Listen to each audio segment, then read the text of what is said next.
guys, it's Yoni here from JB Robin Blog and welcome to my series of mommy saving tips. First off, to start off the series, I'm going to start with cloth diapering and why I decided to do that. So this first episode is why cloth, how and when, and then resources on what helped me to get into my cloth journey. So my husband and I have always wanted to do it. Initially he was the one that wanted to do it and I was like, that's kind of weird.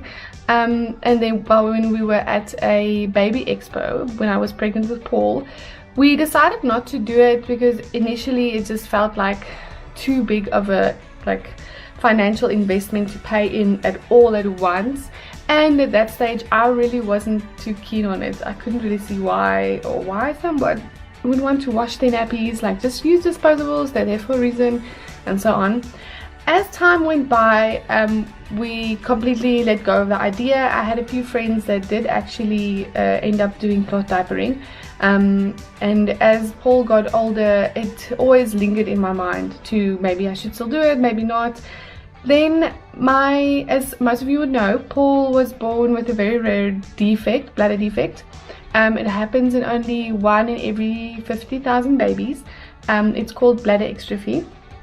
So what ended up happening was that Paul won't be continent for quite some time still, and even we don't really know what the next steps would hold for him depending on how he develops and grows. One of the things that has always bothered me is that because of this, his bladder just flows empty into his diaper, which means that he is a very heavy weighter. So at night I usually had to go through two or three nappies, which is very inconvenient, especially for him. When he started sleeping through, the one thing that would wake him was a leaking nappy. And even before I got pregnant with Lily, this was something that really bothered me because for all intents and purposes my child can sleep through, except for the fact that he keeps waking up because his nappy is wet, and then his bed is wet, his clothes is wet. I went through a set of pajamas every night of the week, and that does become quite tedious. So when Lily was born, my second baby, I started looking into cloth nappies just because I was a little bit, as Paul got older and I realized that he's going to be wearing nappies still for a very long time in his life, until he is able to get the surgery to help him. This meant that I started thinking about solutions for cheaper diapers and something that can hold more wee and things like that, especially for nighttime. And on most of our bladder exstrophy groups, the moms recommended cloth diapering. So I started looking into it. In July of this year, I started taking part in a campaign called Plastic Free July. I did some research and I was actually quite shocked by how long it takes for a nappy to decompose. I do not like dealing with Paul's poo nappies. Paul has quite intense poo nappies, to be honest. So I just keep, every time I fold up that nappy and put it into a little bag, I think to myself, I don't want to deal with this. I can't think that anybody else wants to deal with this, and it's not even their kid. So I ended up feeling really responsible for these poo nappies that I keep throwing away.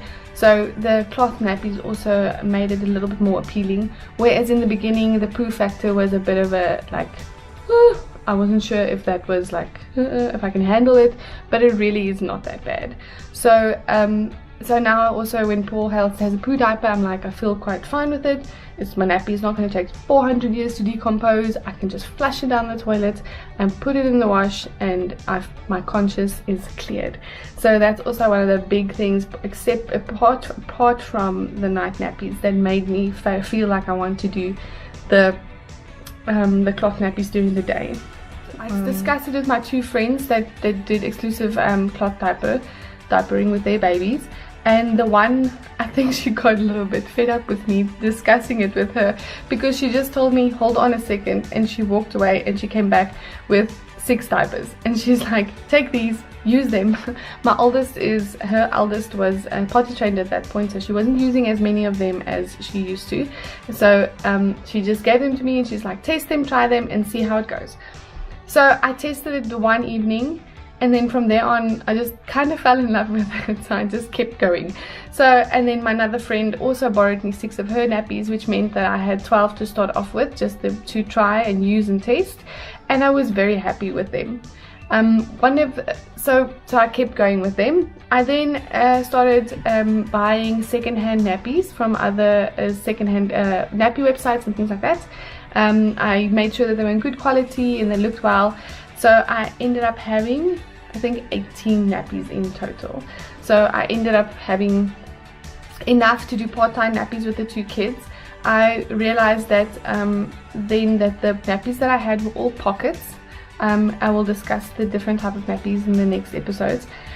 All pockets, and the pockets were not really working for nighttime. Started looking into nighttime nappies, and I came across Pokoloki, which is flats and where the whole nappy is absorbent. So the whole nappy absorbs all the wee.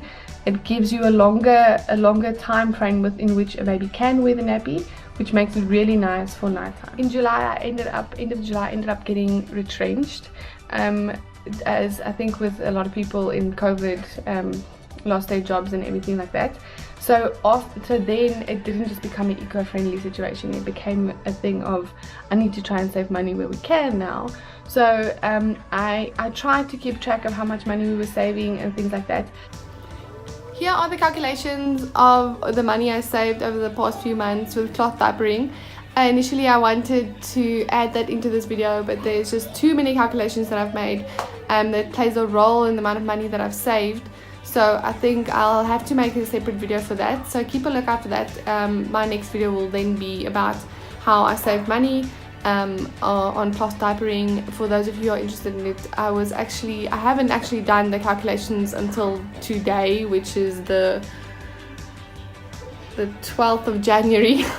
So I'm actually quite shocked about at the amount of money I saved over the past 7 months. So I'll definitely be sharing that with you guys in the next video. Initially I wanted to make the video a lot earlier.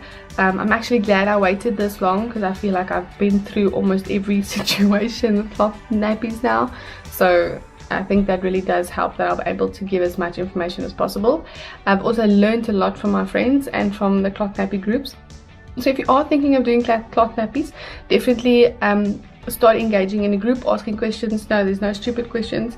And there's a lot of resources out there to help you, to get you started.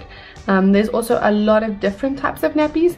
I will be discussing some of the nappies in the next episode too, and then also letting you know what I prefer and what I don't prefer. I haven't used all of the different types of nappies, but I'll be discussing with you what I've been using, what I prefer.